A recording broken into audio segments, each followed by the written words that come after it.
NeverHome Hall of Apathy is an indie horror puzzle game released in 2023, inspired by RPG Maker classics like Ebe, Yume Nikki, The Witch's House, and Mad Father. I usually don't play games like those. I'm not great with horror, and arguably worse with puzzles, but the solo dev of NeverHome, Shadow Jengus, happens to be a friend of mine from college. I helped playtest this game, and fell in love with its scrapbook-like aesthetic, its enticing original soundtrack, and the kind of cryptic storytelling that made me spend hours theorizing what it could all mean. I liked it so much that I told him I wanted to make a video about it. That was 2 years ago. In the time it's taken me to release this YouTube video, this guy's already finished the sequel. Better late than never? In this video, I'll be diving into the grim world of NeverHome Hall of Apathy, exploring its story, and uncovering hidden secrets within that reveal that there's much more to this game than meets the eye.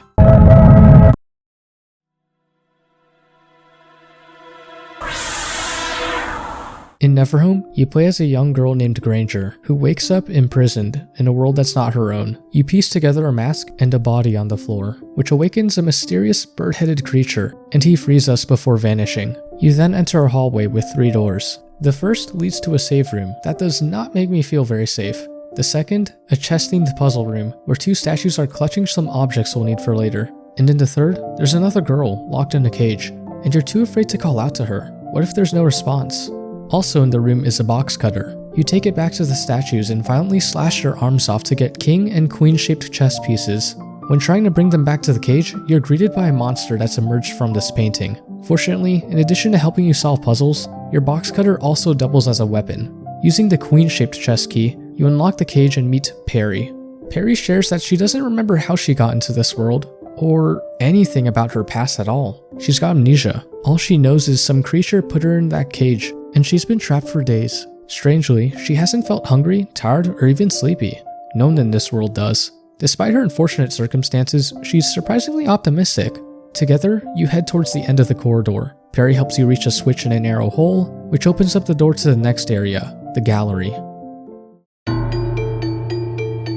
As soon as we enter the gallery, Perry introduces us to these flower petals scattered on the ground that miraculously heal wounds. Then, we start figuring out our way out of here.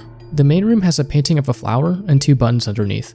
They say loves me and loves me not. A little further in, there's an elevator with 6 inactive lights. Pressing loves me not lights one up. Why? Think back to that old petal plucking game, like the one from Mario 64. It's a simple question of even or odd, and to activate the elevator, you'll need to find 5 more paintings like this around the gallery. Closest to the gallery's entrance are 2 rooms, a save room and the gardener's room. The gardener is a friendly fellow who spent his life enjoying the company of his flowers, but his head gives me a bit of, Over in the save room, you're given a moment of peace with Perry. There's some crayons on the ground and the 2 of you start doodling on the walls.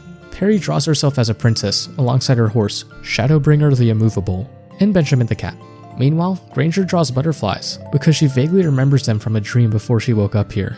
Their conversation turns slightly meta as Granger mentions this whole place feels set up in a way that feels intentional, like these puzzles were designed for people to solve, and solve them we shall. In the northeast, you dodge some spinning blades to reach a painting with 3 fingers. Nearby is a set of doors like the elevator, this one with 5 lights instead of 6. We've got 2 lit so far, meaning the other painting must be in there, so we'll be back. Returning to the main room, you'll notice some enemies have spawned, so watch your step. You might also hear the sudden ring of a telephone. Pick it up, and you'll get a few strange calls. An ominous voice that sounds like your own, someone else with a group of strangers also trying to escape, and a mysterious woman who seems to know you and warns you to be wary of your own shadow. Also, there's a stickman nearby, just fishing. What a chill guy. I don't think there's any canonical reason he's here, probably just a fun gag Jengus wanted to leave in. Continuing on in the southeast, you'll find a sad painter who's missing a canvas to paint on. In the northwest, there's a room full of statues. Slash one open to reveal a canvas inside, then give it to the painter to paint on. But be careful though, slice the wrong statue and you'll summon a monster. In the back of this room is a locked painting. Simply head to the dark room in the southwest where a key for it is hidden in the darkness. Then there's the chalkboard room. There are 6 sheets of paper that you can change the colors of. The papers are aligned like the flowers in the gardener's room. Match the paper's colors to the flowers, and the painting here unlocks. Now, if you revisit the gardener after that, you'll find that his flowers have wilted. He tells you the only way to save them is by sacrificing himself. He loves his flowers, but also wants to cling to life and see what lies beyond his garden. He can't choose between staying or leaving, so he asks you to make the decision for him. If you tell him to sacrifice himself, you return later to a bountiful garden and the gardener's blooming corpse. If you tell him to live and explore, he'll be gone, and maybe we'll see him again later. Finally, with 5 paintings solved, we haven't lit enough lights for the main elevator, but we have for the other set of doors. Inside is a long, red hallway. At the end, a blank canvas, and your shadow cast across it. Loves me or loves me not. Choose loves me, and your shadow smiles. Run. If this red guy touches you, your screen flashes with frightening imagery. Yeah, let's avoid that. You make a break for it and escape through the main room's elevator to the next area. After escaping the gallery, you're ambushed by a monster named Smirk. Apparently, this is the creature that imprisoned Perry in the beginning of the game. Things look bad, until a young man named Leo runs in and lands a clean hit, forcing Smirk to run away. You're led to a nearby save room and meet some more folks, Callum and Delilah. Here, everyone gets properly introduced. Leo feels like the group's de facto leader, calm, capable, and likable. He explains that none of them remember how they arrived in this world either, but they do remember their past lives before getting here, unlike Perry. Granger asks Leo to avoid bringing up his past around her, since Perry seems sensitive about her amnesia. It's a small, protective gesture that starts to frame Granger as a big sister figure to Perry. Leo agrees to avoid bringing it up, and the two of you seem to get along. Callum, on the other hand, comes off as a condescending know-it-all. It's giving Reddit mod. He disses your jacket, which you take great offense to. You don't get along. Leo doesn't even get along with him. Why are we keeping this guy around? Well, turns out his smarts and logic have helped the group survive so far, as annoying as that is. Then, there's Delilah, who's dealing with a broken leg she got from Smirk. The red petals we've seen around don't work on her, but maybe there's other colors that would. We also hear about a 4th person named Rem, but she's out patrolling right now. If you stare into the stained glass window of the save room, you're seemingly transported to a library. There, you meet Seven, a mysterious, possibly all-knowing being. She won't say who or what she is, but you can assume she's a friend, because she was the one that warned you about your shadow in the gallery, and says that she won't let it get to you, no matter what it takes. She also offers hints about how you can progress, and even gives you a martyr bird, which shields you from a non-lethal hit. In exchange, Seven asks you to look for some pretty-looking stones called mem fragments. These are optional secrets you can find in the game. Oddly, you're the only one who can see and talk to Seven. To the others, it looks like you zoned out and stared at a window, and for whatever reason, you never tell them about her. With that, you're finally free to explore, but not alone. Here, the game formally introduces a buddy system, letting you recruit one character at a time. Each has unique traits that can help with puzzles and progression. This mechanic was teased earlier when Perry helped us with that switch, and I gotta call out that the UI for this feature adds a lot of charm to these characters. Taking a look at the layout of this new area, Greater Hall, you'll notice that it's pretty similar to the gallery. It has a central hub with 6 empty slots above a large set of doors. To get out, you'll need to find 6 carvings to fill those slots in by solving puzzles in the surrounding rooms. One of the rooms has a semi-broken door. You're not strong enough to break through it alone, but if you recruit Leo, he goes, "Watch this," and busts down the door. And himself. Inside are a bunch of music boxes, each playing a different tune. In another room, you'll find a statue in a fountain that says, "I can't be free until I listen to that song." If you bring the music box that matches the tune that's playing in this room, the statue unveils an eerie smile, and you're rewarded with a dog carving. By the way, if you come back later, she's gone. Of course she is. Wandering around, you'll run into our mysterious bird friend from the game's opening, and he's holding a carving. But no matter what you say, he won't give it up, unless you bring Callum. Somehow, Callum talks him into handing it over, supposedly through logic and persuasion. Personally, I think the bird gave it to him so he would shut up. While you've been out solving puzzles, Perry's been trying to handle one on her own, but she's missing a piece and gives up, rejoining the group at the save room. There, Perry asks you if you have any siblings. Granger dodges the question, choosing instead to reassure Perry that she has people that care for her. It's unclear if Granger did this to avoid telling the truth, or out of sensitivity towards Perry's amnesia. Afterwards, there's a fun scene where Callum and Perry play Connect 4. At first, Callum goes easy, but when Perry starts talking smack, he gets petty and decides to go all out, yelling, "It's time to crush this kid's dreams." Hilariously, Perry still ends up destroying him. Well deserved. Anyways, it's time to head back out. In the southeast, there's a bunch of pipes that block your path. You can't fit through, but Perry can. She squeezes in and comes back out with what you hope is another carving, but instead, it's a stinking balloon. Maybe it'll come in handy later? As you head back, a door opens, and we finally meet Rem. She's the last member of the group that we haven't met yet, and one of the voices that called you back at the gallery. She has a very elaborate vocabulary, and is apparently fearless, given that the room she just came out of has Smirk in it. We'll need to head in there later, but for now, let's return to the save room. There, Leo and Callum are mid-argument about what to do if they find a way out of here. Leo wants to stay in this world and help other survivors. Callum thinks that's a death sentence. Just when it looks like things will get physical, Rem throws a knife between them, which shuts everyone up real quick. This girl's a menace. Leo steps out to cool off, and we chat with Rem. She says that Leo's anger there didn't seem out of character. Their group used to be just the three of them, Callum, Delilah, and Rem. It was only until later they came across Leo, who she describes was a frenzied beast striking down every moving thing in his path. That seems like a far cry from how we've gotten to know him though. You find him outside to talk, and share a heartfelt moment. He opens up about his little sister who went missing a year ago. The last thing he remembers her saying was mentioning a deep red sky, and when he saw the sky in this world, he knew that she had ended up here. He says they were close. Leo doesn't want to leave this world until he finds her. He then asks Granger if you have siblings, and Granger answers, she does, a little sister. It's clear that she thinks fondly of her sister, described as a bubbly young girl that sounds a lot like Perry. Granger says, she looks up to me like you'd never believe. My parents affectionately refer to her as my shadow, because she'll do everything in her power to follow me wherever I go. Leo says it sounded like they were real close, and Granger responds, yeah, we were. Leo wonders if both of them having little sisters could mean something, but admits it's probably a coincidence. In the end, this was a nice chat where you and Leo got closer, and it was the first real glimpse we got into Granger's past. Checking on the others, you find that Callum and Perry have gone out to look for a carving together. While Perry explores a hidden room, you sort of grill Callum. You make it clear that you're on Leo's side of their argument, even saying that if you found an exit to this place, you'd be willing to stay behind if Leo asked you to in order to save others. Callum asks you why. Why would you risk your life to help someone who may or may not exist? And Granger responds that the choice doesn't have to be logical. Emotion and morals are reason enough. Callum then makes a rebuttal. Would you be willing to stay behind if he asked you to? Granger's hesitation says it all, and for once, you can't help but feel kinda bad for Callum. On your own, you continue looking for carvings and enter the room Rem came out of. Smirk is still lurking there. The second he sees you, he charges, smashing through walls. If you bait him into breaking some walls in the upper left corner, you gain access to the final piece of the puzzle Perry didn't finish. Completing it rewards you with a wolf carving. There was also a collapsed passage there that we for some reason never gained access to. Right outside Smirk's room, you might spot a miniature castle. Remember that second chess piece you found all the way back in the beginning of the game? You can place it here to spawn your first mem fragment. Bring it to 7 and she reveals a memory hidden inside. It's of Leo, selflessly helping Delilah escape Smirk's grasp. This dude's a real one. That mem fragment isn't the only secret here. There's a room with a river that seems to loop infinitely, but if you precisely follow this golden path, you'll enter a secret spring.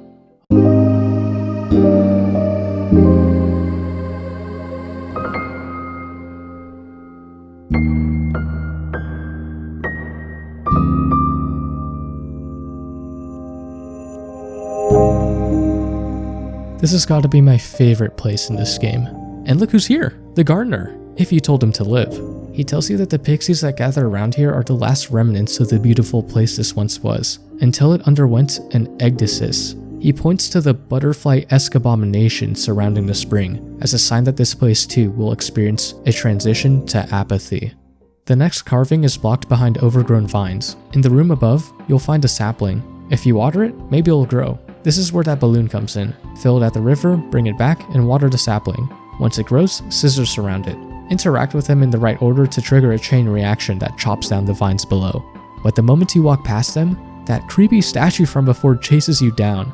Outrun her, grab the cat carving at the end of this hall, and she disappears.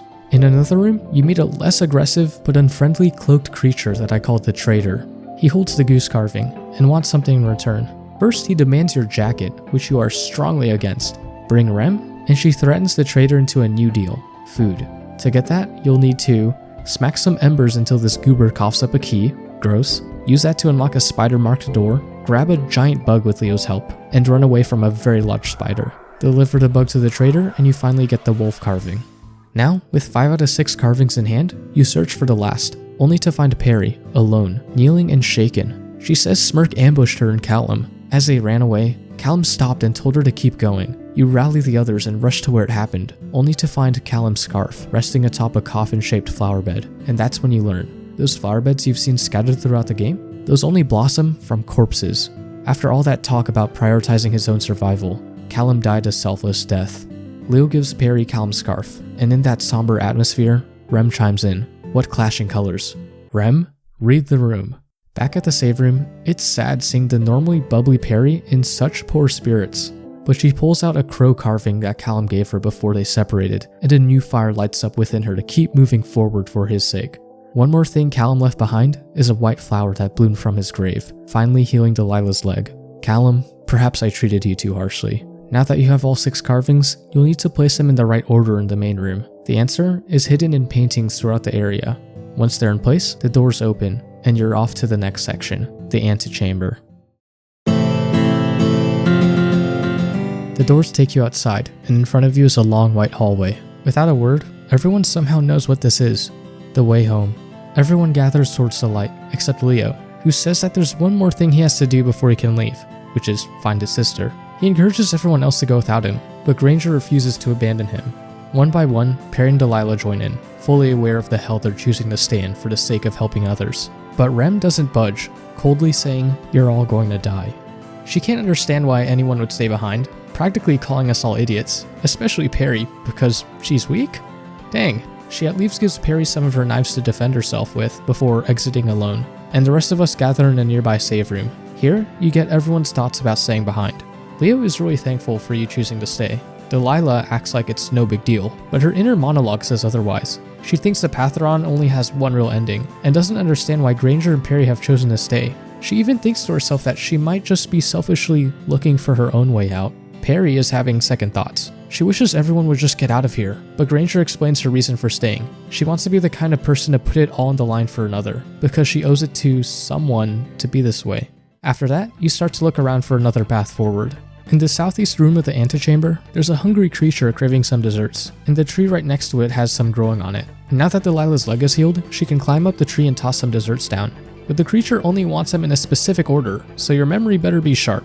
Once the creature is satisfied, it disappears, revealing 2 buttons. The markings on these buttons match some symbols in the antechamber, so it's pretty clear which one to press. In the northeast room is a large mirror with a red reflection of yourself. The moment you stare at it, it moves. After chasing it down, 2 more reflections of Leo and Delilah appear. Once everyone lines up, the mirror shatters, and behind it are some valves. Suddenly, the room starts flooding. You'll need to quickly spam your keyboard to shut the valves off before the room fills. Fun fact, during playtesting, I mashed the X button so fast that I crashed the game here. Anyways, once you do that and the water drains, 2 buttons are left behind. And once again, you need to press on the correct pattern. The last room has a star-studded boulder and statues that look like the 4 of you. But even with the help of the others, it seems like there's no way forward. So it's time to backtrack to Greater Hall and look for anything that could help. Things have changed here. It's darker, and there's now a trail of blood leading to a room that used to be empty. Now, a ghostly girl appears and challenges you to a game of hide and seek. She disguises herself as a random object in Greater Hall, prop hunt style. If your memory is as bad as mine, you'll be clicking on every single object here mindlessly until you find her. Once you do, she says, "You were always good at these games, weren't you?" Then gives you a prize, a pickaxe. Before leaving, she asks you one more question. Do you believe that some lives are more valuable than others? No matter your answer, she replies, "Interesting choice. Thanks for playing with me," and vanishes. Now, this pickaxe is definitely for that boulder in the antechamber. But before we go back, there's one more thing to check out in Greater Hall. If you navigate back to the Lost Spring, the gardener has moved on, and you find some butterflies surrounding a pixie. Saving the pixie grants you the second mem fragment. The memory inside shows a scene of Perry and Callum right before his demise. Callum's being inquisitive about Perry's amnesia, noting that she's the only one that has it among the group, and saying that he's heard before that sometimes people forget things on purpose. Maybe her memories could be the key to answering something. But Perry dismisses Callum's claims, saying that she doesn't really care where we are or why, she just wants to go somewhere safer. The scene ends with them finding the crow carving.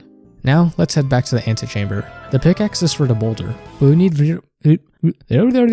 you'll need Leo's strength to actually break it open. The boulder bleeds and stars erupt from it. To complete this puzzle, you'll need to catch 3 stars of the same color in a row for each statue. And once you're done, the final set of buttons appears. With 3 of the correct buttons pressed, a new path reveals itself. Once you go down, there's no going back. Inside, a massive horde of monsters rushes you from behind. Leo grabs a bat, ready to stand his ground, but Delilah stops him, takes it from his hands, and tells the rest of us to keep going. Maybe this is her way of repaying her debt to Leo. Perry steps up too. She throws one of Rem's knives straight at a monster. When did you learn how to do that? Wishing them luck, you and Leo press on without them. You reach a save room with pedals to stock up on, and you can only assume something terrible lies ahead. The next room is filled with deathbeds. Leo drops to his knees. He's found his sister, Ashley, or what's left of her. He shows you a pin he found on the ground that he made for her, and it's painfully clear that you were too late. Then, Smirk jumps down from above and knocks Leo aside, leaving you to fight him one-on-one. Smirk's attacks are pretty clearly telegraphed, but that doesn't make them easy to deal with. You'll need to keep your distance from his vines and charges. Whenever he unleashes waves of projectiles in a bullet hell fashion, his core becomes briefly vulnerable for an attack, and during his leaping attacks, debris rains down from the ceiling. You can knock fallen embers into him, dealing bonus damage. After a brutal fight, you eventually come out on top, and you rush to check in on Leo. He's shocked that you managed to beat Smirk alone. Then Granger says something odd. It felt as though I've done it before, and it seemed like Smirk sent me to a different room entirely. You both laugh now that it's over, or is it? In his final moments, Smirk stretches out one last vine and drives it straight through your chest. Your life starts to fade away as a deathbed begins to emerge. In desperation, Leo carries you out. You pass through the hallway where Delilah and Perry were making their stand, but now it's empty, drenched in blood. Leo presses on towards the exit. The night sky, the fresh air, the breeze. We're home. And with that, the credits roll. But before we wrap up the story, there's one mem fragment we still haven't found. Let's rewind a bit to find it. Remember that save room right before Smirk's boss fight? Well, let's say you were feeling brave and decided not to save here. If you die to Smirk, instead of respawning right before the fight, you'll respawn back at your last save into Antechamber. Now, there's a mem fragment waiting in front of you. It shows you a memory of the future? It's of Delilah, saying that she'll make a path for Perry and the others to come back through. This seems to be her last stand, and that's how to find the last mem fragment. But there are other secrets to NeverHome that we need to uncover. Back in the gallery, there was some meta commentary about the whole place feeling intentionally designed, like a game. Turns out, there's actually a hidden dialogue option here that leans even harder into that idea. If you doodle on the walls, then reset or die without saving, you'll respawn with the drawing still there. Granger and Perry will comment that someone else seems to have drawn on them, and Granger gets this weird, sinking feeling she can't explain. At Greater Hall, things get a bit weirder. A bunch of events can trigger at random. On the balcony, the red sky can show an upside-down city in the distance. Inside to the left, the broken remains of the smiling angel flash briefly on screen. In another room, 3 effigies of Granger hang from the ceiling. In the hallway just outside, the screen can darken, eyes appear everywhere, and you're stuck until Granger passes out, waking up in a save room like nothing happened. Sometimes, the red guy from the gallery can spawn, and it will chase you until you enter a save room. Lastly, outside the room where Callum died, there's a rare chance you'll see his headless body standing there silently. If you follow it inside to his deathbed, the game seemingly crashes, then plays this creepy cutscene.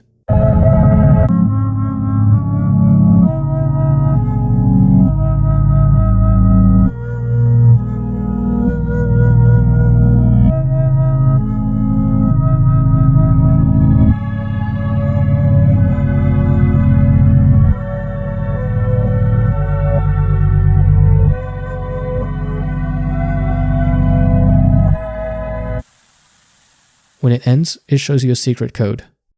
That's not the only one. During the red guy chase in the gallery, if you double back to the painting, you get this code.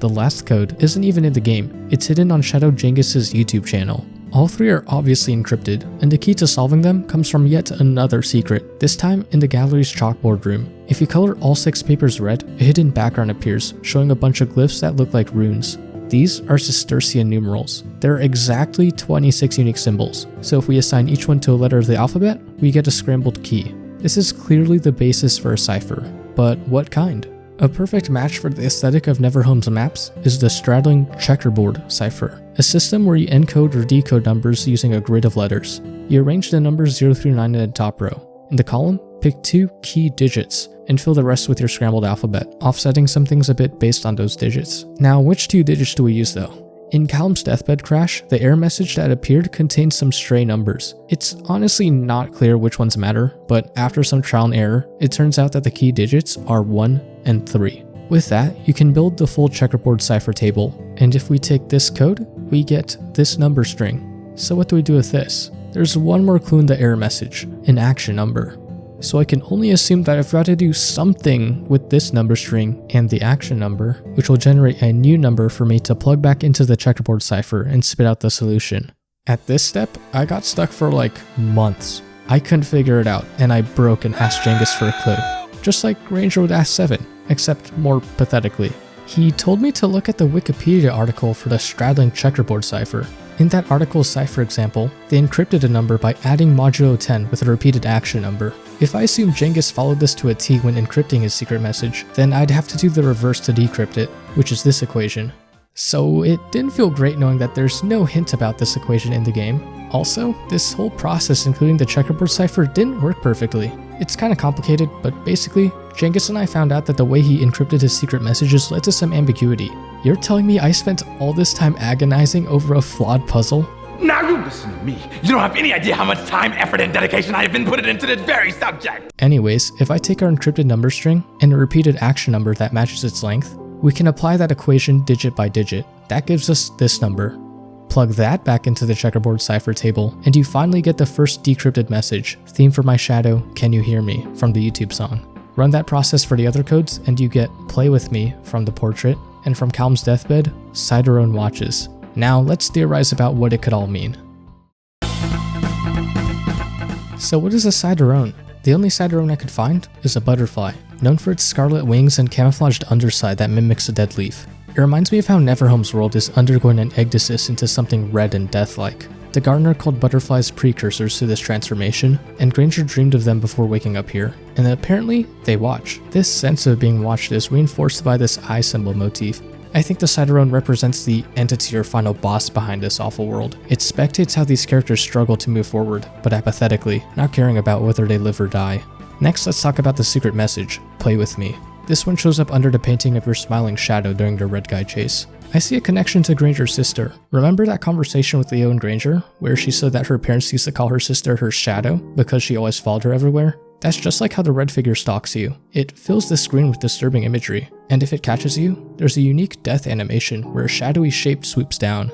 At first I thought this shadow could represent the sister as some sort of vengeful ghost, but wait, what about that literal ghost girl we played hide and seek with? That's gotta be the little sister. I think she might be dead, and whatever happened to her, Granger thinks it's her fault. Here's why. When Leo asked if they were close, Granger's answer was they were, in the past tense. There's that dark scene of Granger's effigies hanging from the ceiling, and when Perry asked Granger why she chose to stay behind, Granger said that she owed it to someone to do the right thing. Granger's past is still mystery, but with these pieces, it feels to me like she's carrying guilt, and her willingness to risk her life for others might be her way of making amends for mistakes she can't undo. So maybe the red figure and play with me aren't exactly Granger's sister, but related. It's a manifestation of Granger's guilt, toying with her for what she lost. Then there's the last message, theme for my shadow, can you hear me? The wording suggests that this message is coming from Granger to her shadow, her sister. The haunting theme tied to this message plays in nearly every secret cutscene.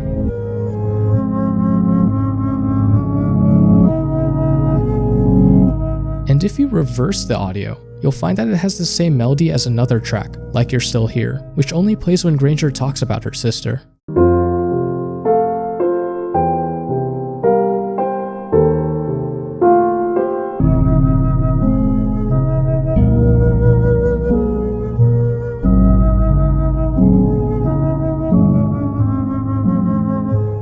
This feels like a secret message from Granger to her sister bleeding through the cracks of the game. Combine that with hints of gameplay time loops, like the gallery doodles persisting, Mem Fragment 3 revealing a scene from the future, and Granger's comments after Smirk's boss fight. I start to wonder if this message is from Granger in the future? Like maybe she's trying to guide her sister through this world with this theme? Now this theory is not concrete. We haven't had any indication that Granger would expect her sister to follow her here, and I also just theorized that she's already dead. But maybe that doesn't matter. Theme for my shadow, can you hear me, could be a logic-defying message that breaks through time, death, and the fragile rules of the game itself, only made possible by the bond these siblings had.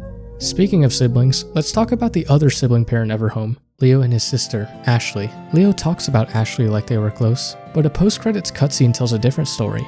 It describes a brother and a sister who hated each other so much it tore their family apart, so they created a lie to keep the peace, and pretended to be best friends. When the sister disappeared, he faked his grief, but over time, the lie became real, and he convinced himself that he actually cared, and eventually, he went looking for her, and never came home. This, paired with Rem's comment about Leo being a beast, makes me question who he really is. Maybe Leo's lie and his grief is what brought him to this world, the same way Granger's guilt with her sister might have. Let's shift gears and talk about Granger's sibling in spirit, Perry. It's weird that she's the only one here with amnesia. Just like Callum speculated in Mem Fragment 2, I think Perry's memories could be the key to everything. I'm gonna take a long shot and guess that she's someone important born from this world itself. Or, and this is an even bigger reach, maybe this world is a manifestation made by her to suppress some trauma? I know that sounds whack, but hear me out. I don't get why her life has been spared by Smirk. Once when she was imprisoned, not killed, in the start of the game. And again with Callum. We're told he died protecting her, but that moment happened off screen and something feels off to me there. I see other hints that suggest Perry's more than she seems. Her cage is unlocked with a queen chess piece. In her gallery doodle, she draws herself as a princess. She's unexpectedly good at games, or at least Connect 4 judging from her matches with Callum. And this world is littered with motifs of other childhood games, chess, checkers, cards, jacks. I think Perry's more central to this world than anyone realizes, or maybe I'm just losing it. Lastly, let's talk about Callum. What the heck is going on with that cutscene? It's like the game's corruption is breaking the fourth wall, and Callum's soul is still in the code, suffering. As awful as that is, it gives me hope that we might see him again, because I've come to like his character. What stood out to me the most was his question, why are you lying to yourself? Is that to you, Granger? Or is that to the last person who saw him alive, Perry? I still have so many fragmented theories about NeverHome I can't piece together, and so many unanswered questions. Who is Seven and why does she care about Granger so much? What's up with that collapsed passage in Greater Hall? Who is the one that called Granger with her own voice? Why are we brought to this world in the first place? What even is this place? I hope that the sequel, Tower of Vanity, gives us more answers, but until then, all we can do is speculate. I want to end on a final detail, an Easter egg that's hidden in the background of the gallery and used as the title of the game's end chapter in the credits, If I Should Die, a poem by Emily Dickinson. It describes a tranquil acceptance of death, about how the world moves on after you're gone. It's peaceful. But in NeverHome, that idea gets twisted. Death isn't peaceful here. It doesn't let go. The world doesn't move on. It replays with Granger. The force behind it all, the Siderone, watches silently as the world corrupts, for it to transition to apathy. And maybe the point of NeverHome is to reject apathy. Don't stand by and let the world move on without you. Don't stay silent when you see someone in need. Choose to act. Fight for yourself and others. Not just to survive, but because it's the right thing to do, even when the world punishes you for it. Okay, that was a nice heartfelt way to wrap things up, but now for some real theories. First, the Fisherman is actually the secret final boss. Why? Good question. Next, 7 is Granger from the future. Granger is 7 letters long. Coincidence? I think not. And finally, the game is Vor. 3 save rooms are named after parts of the digestive system. We are literally in the belly of the beast. When I told Jengus this theory, he said I'm technically not incorrect, which means I'm 100% correct. I've solved the game. You're welcome. See you in the next NeverHome video in another 2 years.